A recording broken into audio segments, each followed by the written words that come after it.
Hey everyone, and welcome back to another video. And in this video, I'm going to show you how to see your order history on eBay. Now this video is going to be particularly useful for individuals.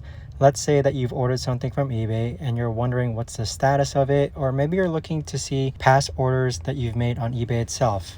How do you actually go ahead about doing this? Now this video is going to be short, sweet, and simple, guys. There's not going to be a lot of steps involved. Now in order to do this, what you're first going to do is hop onto the eBay app, and then from here click on My eBay on the bottom left hand corner. Once you click on My eBay, you're going to see a list of tabs here. Click on Purchases where it says Your Order History, and there you have it.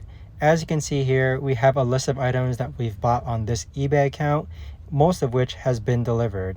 But that right there, guys, is the best and easiest way that I know of to actually go ahead and see your order history on eBay so that you can see your past items that you've ordered previously. If you guys know of a better or easier way to actually do this, let me know in the comments down below. I would love to know.